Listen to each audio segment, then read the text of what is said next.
여러분 안녕하십니까. 신문을 푸는 방송 아침의 매일경제입니다. 저는 이상훈이고요. 오늘도 신문 일면 기사부터 출발하겠습니다. 매일경제 일면 톱 기사 아파트값 이야기가 실려 있습니다. 서울 아파트값 10개월 만에 꺾였다. 하락세를 기록했다는 거예요. 내용 좀 보면요. 먼저 이 그래프가 눈에 띕니다. 보겠습니다. 서울 아파트값 변동률입니다. 그러니까 여기가 0이 기준인데 위쪽은 오르는 거죠. 밑으로 내려가면 내리는 겁니다. 여기 보면 3월 첫째 주부터 4월 첫째 주까지 기록이 돼 있는데 3월 들어서 오르긴 오르지만 아주 소폭이었어요. 그래도 올랐어요. 그러다가 0을 기록하더니 4월 첫째 주에는 마이너스 0.02%. 아직은 미미하다고 할 수 있지만 하락세를 기록을 한 겁니다. 내용 보겠습니다. 정부 규제에 그리고 코로나19 파장까지 겹쳤습니다. 강남이요, 마용성, 마포, 용산, 성동. 전역에서 약세를 기록했다. 수도권 풍선 효과도 멈췄다. 하락 사이클 진입한 것 아니냐. 이런 분석도 나오고 있습니다. 다음은 동아일보 보겠습니다. 이쪽에 보면 코로나19 상황을 좀 전하고 있는데요. 국내 확진 1만 명 지금 거의 육박했습니다. 몇 명 안 남았습니다. 그리고 전 세계는 100만 육박, 고민 커진 거리 두기다. 지금까지 사회적 거리 두기 강도 높게 진행했었는데 과연 이걸 계속 유지할 것인가 말 것인가 이런 겁니다. 해외 유입 그리고 소규모 집단 감염이 지속되고 있습니다. 정부는 거리 두기 완화 시점 지금이 아니고 좀 더 미뤄야 된다. 이런 얘기가 나오고 있습니다. 이번엔 중앙일보 보겠습니다. 미국 얘기인데요. 미국 코로나19 여파 경제에 엄습하고 있는데 그 여파로 실직이 엄청납니다. 2주 만에 1,000만 명입니다. 1,000만 명이면 서울 인구입니다. 서울 인구가 실직을 했다는 거예요. 신규 실업수당 신청 역대 최고 334만 명의 실직자가 나타난 뒤 일주일 뒤에 600만 명 넘게 기록을 해서 1,000만 명이 발생했답니다. 심각한 상황으로 가고 있다는 얘기입니다. 마지막으로 한국일보 확인해 보겠습니다. 총선 얘기군요. 60대 이상 유권자 1,200만 명입니다. 굉장히 큰 비중입니다. 총선의 태풍의 눈이다 이렇게 돼 있고요. 유권자 현황 분석을 싣고 있는데 총선 사상 처음으로 1,000만 명을 넘어서서 27% 60대 이상 유권자를 말합니다. 그리고 20에서 40 유권자 비율은 5%포인트 줄어들었습니다. 60대 이상은요, 투표 의향을 물어봤을 때 투표하겠다. 굉장히 높은 비율이 얘기했는데 80%랍니다. 그래서 과연 어떤 변수가 될 것인가? 정치권 당연히 긴장하고 있습니다. 자, 지금까지 일면 기사 짚어봤고요. 오늘도 네 분 패널 나오셨는데요. 한 분씩 소개해드리겠습니다. 먼저 김관호 계명대 교수님 오늘도 나와주셨고요. 그 옆에는요, 이종근 시사평론가 자리하셨습니다. 그리고 최진영 변호사, 주원규 삼육대 겸임교수도 나오셨습니다. 안녕하세요. 네, 반갑습니다. 안녕하세요.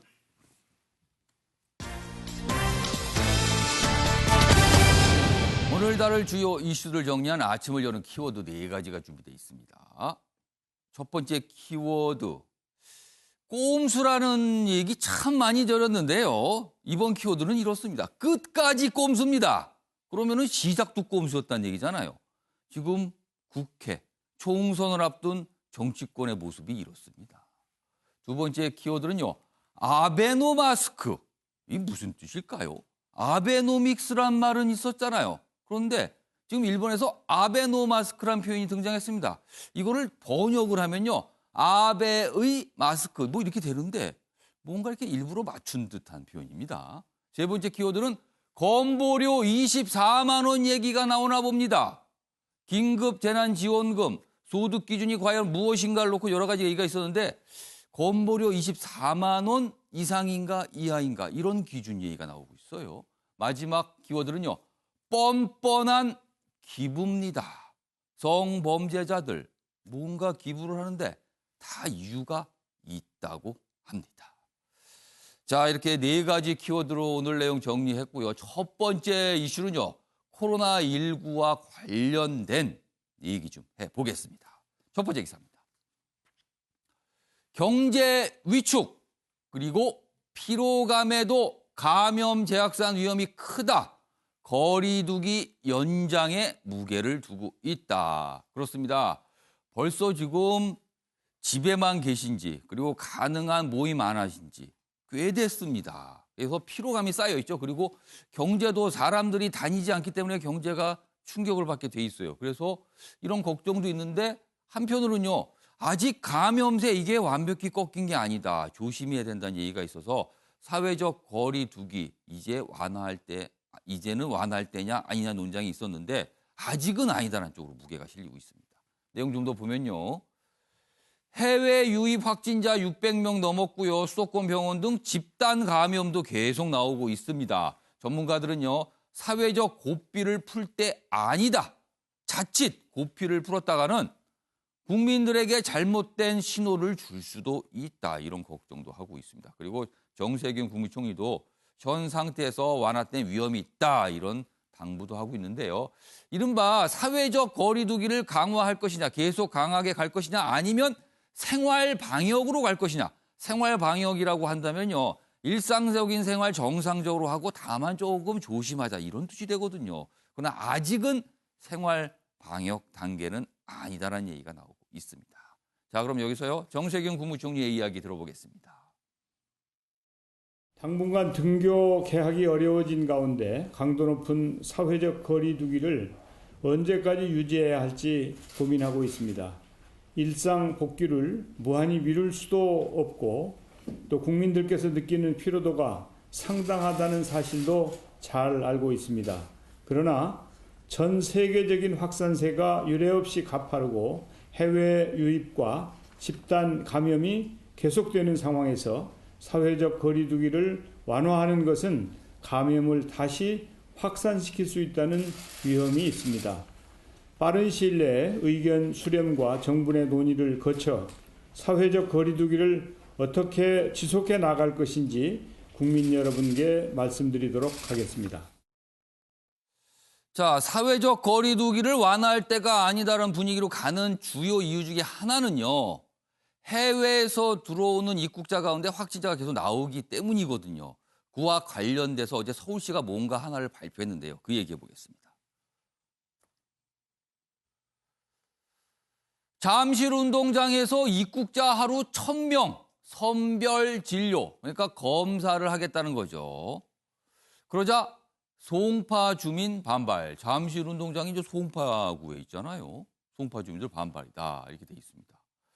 여기 보시면 저 주차장에 여기 사진 보시면 천막과 컨테이너 박스를 이용해 해외 입국자를 위한 워크스루 방식의 선별진료소가 설치되고 있다. 이 어제 모습이 사진에도 있습니다. 내용 좀 더 보면요. 서울 확진자가 500명이 넘는데 그중에서 160명 이상이 입국자입니다. 그러니까 비중이 상당히 크죠. 그러니까 이 추세가 계속 갈 수 있다는 겁니다. 그래서 오늘부터 무증상자 전용 워크스루를 운영하겠다. 그러니까 입국을 하시면 처음에 증상이 있으면 당연히 검사가 됩니다. 근데 증상이 없으면은 자가격리 상태로 가거든요. 집에 가서. 그리고 일부는 뭐 보건소에서 검사도 하게 되는데 서울시에서 관리를 하겠다는 거예요. 다 검사하겠다. 일단 잠실 운동장으로 와라 이겁니다. 그러자 공항에서 먼 서울 한복판에 설치한다. 이거 이해 불가다. 이런 지적이 또 나오고요. 검사 뒤 알아서 귀가하는 거 이것도 문제 아니냐. 뭐 이런 또 지적까지 나옵니다. 그리고 자치구들은 자택 수송, 능동 감시 등 비상이다. 이런 얘기가 나오고 있습니다. 그럼 서울시의 발표 내용부터 확인해 보겠습니다. 내일부터 잠실 종합운동장에 대규모 해외 입국자 전용 워킹스루 선별 진료소를 설치해서 운영하고자 합니다. 하루 평균 여기에서만 1,000여 명의 진단검사가 가능한 그런 규모입니다. 그러니까 해외 입국자들이 잠실 운동장에 사실 좀 집중되게 되는 겁니다. 일시적인 시간이지만요. 그러자 지금 총선 기간입니다. 그 송파, 잠실 운동장이 위치한 송파을 지역구입니다. 거기에 출마하신 후보자들이 반발하고 있어요. 다음 기사 보겠습니다.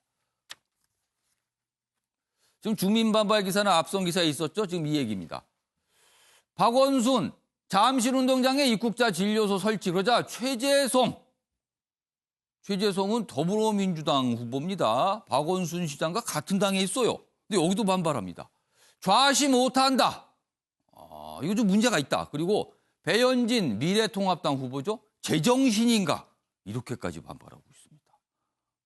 여기다 이제 최재성 후보 얘기가 여기 좀 더 있는데요. 보시죠. 아랫부분입니다. 본인이 이제 페이스북에 글을 올려서 이제 지적을 한 겁니다. 잠실에서 일괄적으로 검사를 할 필요가 없다. 각 자치구에서 검사를 받게 하고 위쪽입니다. 귀가까지 책임져야 한다. 이거 좌시할 수 없다. 왜 이렇게 하는 건가? 굳이 서울시가 다 집중을 시켜서. 그리고 뭐 배현진 후보는 제정신인가 당장 처리하라 또 이렇게 반발을 하고 있습니다. 아무래도 주민들의 반발을 의식했다고 봐야겠죠. 자, 김가락 교수님. 네. 조금 논란처럼 가고 있어요. 어떻게 보십니까? 그 선거를 앞두고 일단의 어떤 nim비 현상이 일단이다. 예.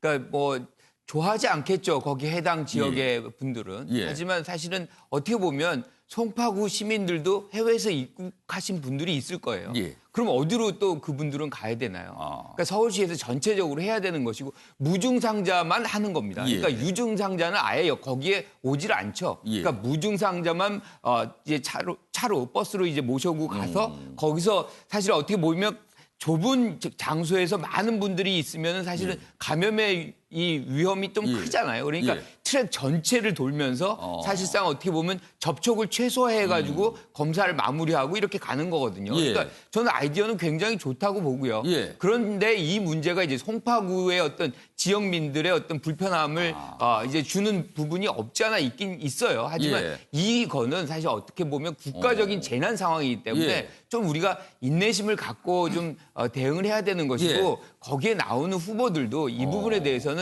조금 주민들을 설득하는 입장이 돼야지 이렇게 다른 어떤 대안이 예. 없는 상황에서 자꾸 이것을 비판한다 그러면 예. 뭐 갑자기 하늘에서 어떤 특별한 대안이 떨어지는 예. 게 아니잖아요. 그러니까 이 부분에 대해서는 많은 분들이 좀 인내심을 가질 필요가 있겠다 이렇게 생각합니다. 자, 이종호 평론가 지금 이 주장이 맞서는 걸 조금 더 정리를 해보면요. 박원순 서울시장은 서울시가 직접 나눠서 서울 쪽으로 들어온 분은 일괄적으로 다 검사를 하겠다는 거예요. 그리고 여기 최재성 후보나 배현진 후보가 이제 반발하는 부분은 왜 하필이면 이쪽 송파에 집중을 시키는가. 그리고 최재성 후보 같은 경우는요. 서울시에서 일괄적으로 하지 말고 각 자치구들에서 알아서 분산시켜서 검사하고 하면 어떠는가. 이런 또 아이디어 제시까지 있는데 이거 어떻게 보십니까? 네, 일단 이 지역 이기주의라는 부분을 좀 제하고 생각을 예. 해보면, 그러니까 일단 지역 주민의 입장이 아니라 예. 만약에 입국자들의 입장에서 생각을 해보면 예. 이 종합운동장의 워킹스루가 과연 그들에게도 도움이 되는가에 대한 부분을 편리하겠는가. 좀, 생각을 해봐야 될 것 같아요. 아. 자, 이를테면 이거죠. 그분들이 인천에서부터 잠실까지 와야 돼요. 그렇죠. 그리고 잠실에서 만약에 뭐 이 진료를 받고 집으로 가야 된다 그러면 거기서부터 또 전국적으로 또 흩어져야 됩니다. 근데 왜 서울 잠실운동장이냐에 예. 대한 생각을 해보면 예. 잠실운동장이 그 뭐 트랙도 있고 거기에 이제 직결해서 하기 편하다라는 이유인데 예. 그 이유만으로 굳이 1시간이 넘는 거리에 여기 전국적으로 흩어져야 될 사람들이 굳이 그러니까 예를 그거는 들어서 제가 바로 전국적인 아니고요. 서울 거주자들 대상입니다. 아까 죄송합니다. 서울 전역으로 지역에 가게 되는 서울 거죠. 전역으로 예, 가야 될 예. 사람들이 굳이 잠실까지 와야 되느냐에 예. 대한 어떤 부분 이런 부분들을 생각을 했을 때 차라리 그렇다면 다른 어떤 방법도 있지 않느냐. 굳이 송파에 와야 되느냐에 대한 부분도 그럼 생각을 해봐야 아까 된다는 최재성 후보가 얘기했던 자치구별로 그걸 검사를 하는 건 어떤가 책임을 지고 아, 뭐 이런 또 아이디어가 있는데. 네, 그 부분도 또 생각을 해보면 예. 가능한 부분이라고 생각을 해요. 왜냐하면 워킹스루라는 게 예. 사실 굉장히 이제는 편해졌어요. 예. 그러면 꼭 그 전체 모아서 전체를 다 할 예. 거 아니라 예. 그런 아이디어들을 각 지자체들이 책임지고 할 수도 있다고 생각을 하거든요. 예. 뭐 최지성 의원의 아이디어 저는 받아들일 수 있다고 봅니다. 근데 굳이 서울시가 전체적으로 예. 그걸 잠실에 책임져야 된다라는 걸 지역에 설득할 만한 예. 그런 필요 충분한 어떤 이유가 되느냐. 여기에 대해서 좀 생각을 해봐야 됩니다. 잠실운동장이 아무래도 좀 개방된 공간이고 공간이 많이 나와서 아마 그렇게 좀 생각이 듭니다만 여러 가지 또 반발이 있어요. 최진영 변호사와 주원 교수님께서 짧게 의견 좀 들어보겠습니다. 그렇습니다. 저는 굳이 왜 이렇게 이른바 이원화를 하느냐. 발열 검사를 해서 거기에 문제가 있다고 하면은 인천에서 거기서 해결을 다 하고 하죠. 거기에서 이제 발열이 없는 사람을 예. 서울까지 인천공항에서 서울까지 55km라고 한다고 하면은 예. 그럼 그까지 올 것 없이 예. 거기에서 또 다른 형태의 어떤 인천공항 인근에서 인천공항 인근 가면은 사실은 굉장히 넓고 개발된 장소가 많습니다. 그러니까 장소를 굳이 잠실운동장이 아닌 그렇죠. 공항 근처에다가. 오히려 그게 오히려 오. 좀 전에 말씀하신 것처럼 입국하는 사람들의 예. 편의와 그 이후의 어떤 동선에도 훨씬 더 유리한 것이 아닌가 싶은데요. 예. 실제 이 문제는 사실 지난번에 우한에서 한국으로 들어오는 사람들을 천안에 어떻게 보면 격리를 시킬 것인가. 예. 그때도 논란이 됐지만 예. 그때 같은 경우에는 그 한 곳에 한정되어서 있는 반면에 예. 이번 같은 경우에는 사실 검사만 하고 또 그 서울에 있는 전역으로 흩어지는 그런 부분이라서 송파 지역에 있는 그 분들을 마냥 비판하기는 좀 어려운 것이 아닌가. 나름대로 어떤 그 좋은 방법이긴 합니다만 예. 좀 더 좋은 방법은 서울시와 인천이 좀 더 행정 협조를 해서 이 그 인천공항 자체에서 어떻게 보면 해결한다고 하면은 오히려 좀 더 효율적이고 좀 더 그 효과적인 어떤 예. 대응이 아니었을까 저는 개인적으로 그렇게 봅니다. 그러니까 최인영 변호사는 공항 근처에다 뭘 설치하는 게 더 좋지 않나 이런 아이디어를 주셨어요. 주원규 교수님, 요 생각해볼 문제는 사실 이게 서울시의 정책이잖아요. 네네. 그럼 다른 자치단체는 또 아니에요. 다른 입국을 하셔서 증상이 없으신 분인데 서울에 안 사시는 분은 그냥 가는 겁니다. 그렇죠. 이건 또 어떻게 되는 걸까요, 그러면은? 그러니까 조금 예. 전시행정일 수 있다라는 그런 비판을 받을 수가 있는 것 같아요. 그런데 예. 이제 박원순 시장이 아무래도 서울시 안에서의 유입과 감염을 확산을 막으려는 예. 그런 의지는 상당히 존중이 되는 부분이라고 생각합니다. 근데 어떤 아이디어도 조금 어려울 수 있겠지만 지금 상황에서는 지금 워킹스루가 조금 더 이제 안전화가 되어 있고 하기 때문에 예. 굳이 잠실 종합운동장에만 설치할 것이 아니라 어. 강북 지역에서도 여러 가지 장소들을 좀 선별 진료소를 다양하게 아주 분산을 할 필요가 있지 않겠는 그런 말씀이네요. 그러니까 이 부분은 좀 선거에 대한 뭐 예민한 부분만이 아니라 왜냐하면 잠실 운동장에 가셨다가 또 강북에 거주하시는 분도 있을 수 있고 예. 여러 가지 거주할 수 있는 분이 있기 때문에 예. 조금 더 서울시가 노력을 한다라면은 좀 대안이 될 수 있지 않을까 그런 생각도 가져봅니다. 지금 무증상 입국자라고 하더라고요. 가능한 많은 분들이 원하는 거는요. 그분들의 동선을 가능한 좀 짧게 만들어 달라는 거잖아요. 혹시 모르기 때문에 공항에서 들어온 이후에 본인의 집까지 가거나 어떤 자가 격리 장소까지 갈 때 가능한 좀 짧게 이동하는 게 하게 만들어주는 게 가장 좋은 거 아니냐. 뭐 이런 지적이 있는데 그런 상황에서 지금 이런 얘기가 나온 거거든요. 그러니까 여러 가지 또 지적들이 있습니다. 또 송파 주민들 입장에서는 또 불만을 갖게 되고요. 이게 과연 옳은 것이냐 마른 것이냐. 또 오늘 네 분께서 들어보니까 또 여러 가지 아이디어를 또 오늘 제시해 주셨어요. 한번 이런 것도 좀 고려해 볼 만하지 않을까 싶습니다.